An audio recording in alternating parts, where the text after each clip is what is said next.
Hello, this is Matt on the Moon Lambo channel, and everybody's been reporting this headline today. Here's one example from Blockworks. Mastercard CEO. SWIFT, the international interbank messaging system, won't exist in 5 years' time.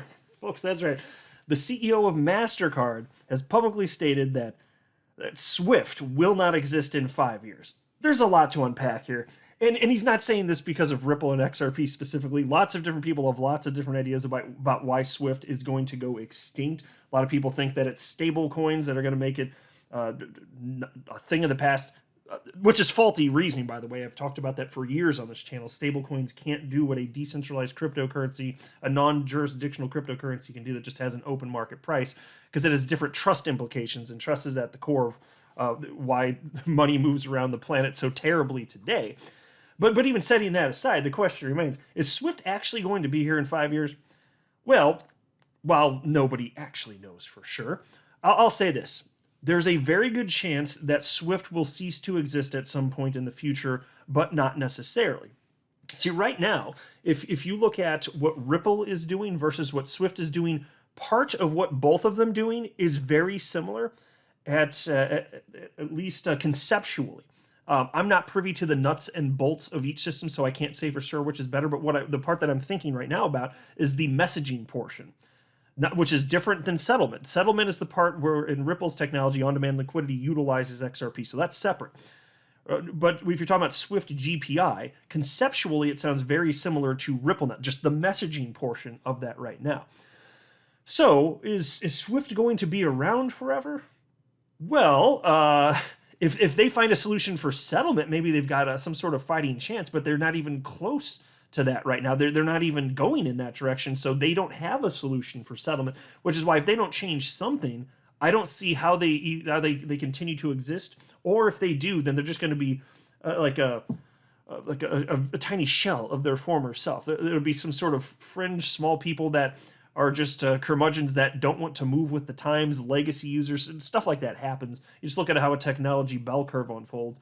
At one tail end, the tail end on the right side, there are just laggards in terms of adoption. And so you could see some of that, and maybe it exists for decades and decades and decades after it's become basically obsolete. I mean, it could. You know, you can find humans on the planet today that use a typewriter, but there aren't that many of them. So maybe something like that.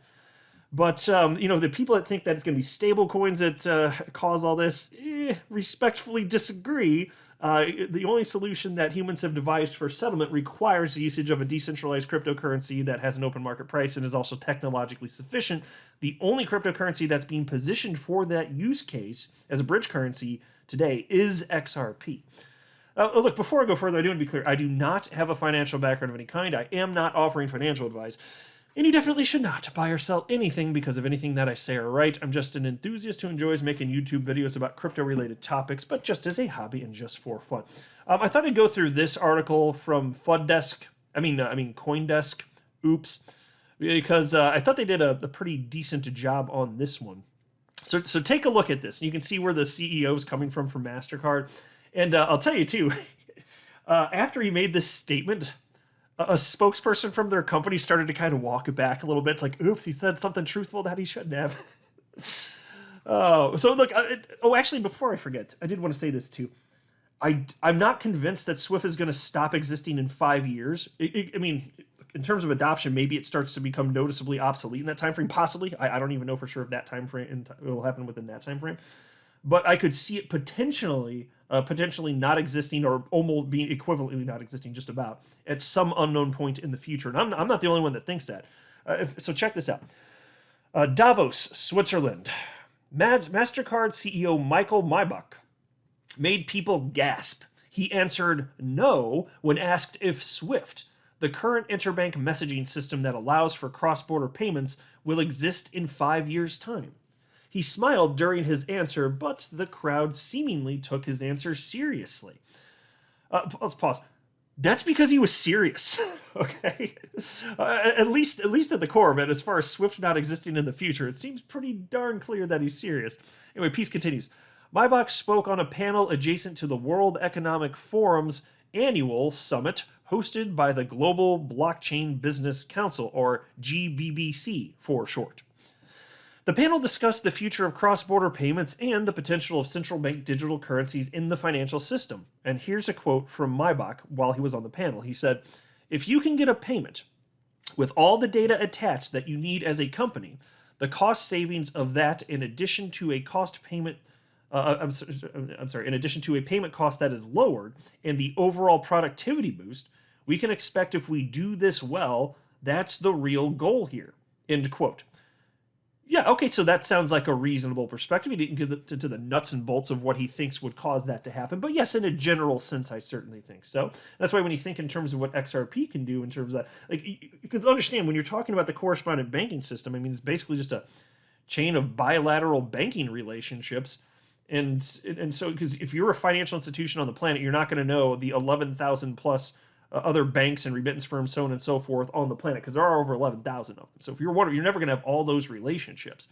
But what if you don't really need all those relationships? What if you just maybe have a trust in market makers, cryptocurrency exchanges that hold XRP, one in each country on the planet, because then you're somewhere in the neighborhood of about 200 relationships rather than over 11,000. And then if if you have that, all you have to do is you don't have to trust the recipient on the other side if you're sending money. You just trust the exchange.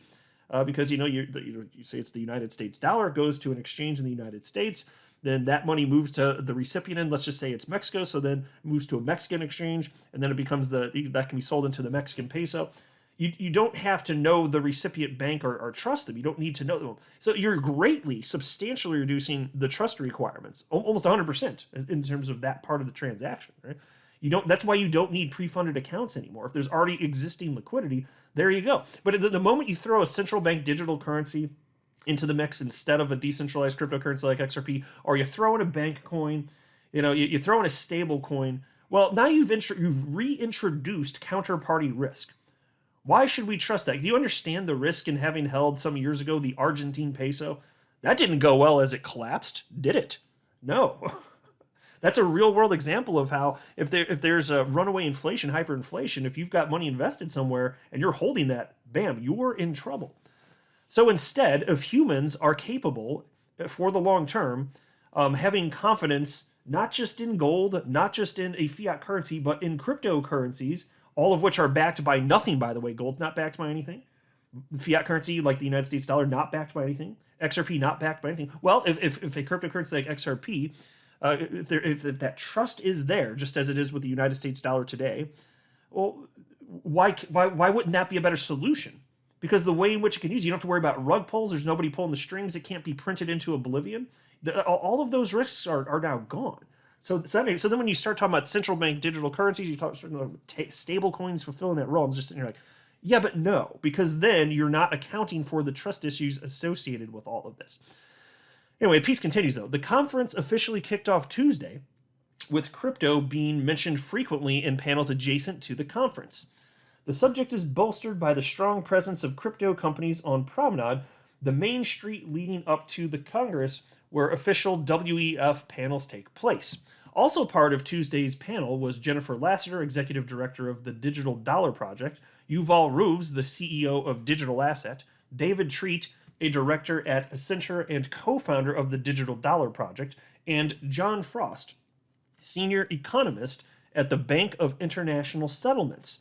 They all said SWIFT will still exist in 5 years. Maybach was the only one to say that maybe in the near future, SWIFT might not be the dominant system to transfer money across continents. But listen to this though, both Lassiter and Ruse also seem to think SWIFT may one day be replaced, but said that 5 years won't likely be enough time. So let's pause and note, that's a reasonable response too. But the people that think that SWIFT is just here forever because it's the incumbent and it's just going to somehow catch up to speed and it's going to be fine, no. Because they're not doing the things they need to do to fix the settlement problem. There's no reasonable position that I've seen that is suspecting that SWIFT is just going to remain the incumbent, be the dominant power for all time because of reason. I haven't seen that. It just doesn't make sense. Mastercard's spokesperson downplayed the impact of Maybach's response in a statement sent via email after the panel. And here is a quote from the spokesperson that's basically backpedaling what the Mastercard CEO had to say about SWIFT. Here's the quote. Let us clarify the intent of the onstage comment, as it's not as simple as a yes or no answer. Michael was simply reinforcing what Swift has previously said. Their operations continue to evolve. It's not even close to what he said. Its current form will not be the same in the future. They are adding more functionality and moving past just being a messaging system, end quote. No, they still have a solution for on-demand liquidity, or for settlement rather. Ripple has on-demand liquidity, which solves for settlement. But no, what your spokesperson said there, they decided it's regrettable that the CEO said what he actually thought, and now they're backpedaling. That is, you just throwing a bunch of crap out there. It's not even close to what he said. I just find it comical, so that I'd highlight it. But look at this too. Look at this. This is from Bloomberg. This is an article from November 13th, 2018. It was titled, Ripple is destined to overtake Swift banking network, CEO says. Ripple Labs Inc., the blockchain startup whose digital money is often used as a proxy for other cryptocurrency payments, is gaining new customers because financial firms are seeking faster, more up-to-date technology than the Swift banking network, Chief Executive Officer Brad Garlinghouse said. And here's a quote from him. The technologies that banks use today that Swift developed decades ago really hasn't evolved or kept up with the market. Swift said not that long ago they didn't see blockchain as a solution to correspondent banking. We've got well over 100 of their customers saying they disagree, end quote. And so that was back at the end of 2018. They still believe the same thing today, obviously. There have been other comments along the way, but I just like this one. And here's another quote for them, just to be clear that their intent is to overtake Swift. That is Ripple's goal. Here's a quote from Ripple CEO Brad Garlinghouse. What we're doing and executing on a day-by-day basis is, in fact, taking over Swift, end quote. Bam. All a matter of time, my friends, and as long as there's utility, what do you think is going to happen in terms of XRP long-term viability? As long as there's one use case, as long as there's one sufficient use case for a people or a business, as long as there's one thing that it's doing that people value, people aren't just going to throw that away. And so if it continues to get adopted, more money flows in, it'll be worth more. That's what I believe is going to happen. As long as XRP continues to be useful, but that is an unknown. So I'm not pretending like there's no risk holding XRP or crypto. Of course there's risk. But I'd have trouble sleeping at night if I didn't have the exposure to crypto that I have. I'd have trouble sleeping. Just forget the volatility. That doesn't scare me. I'd have trouble sleeping at night if I didn't have the exposure. Let me know what you think below. I'm wrapping up. I am not a financial advisor. You should not buy or sell anything because of anything that I say or write. That would be a very, very, very bad idea. Until next time, to the moon, Lambo.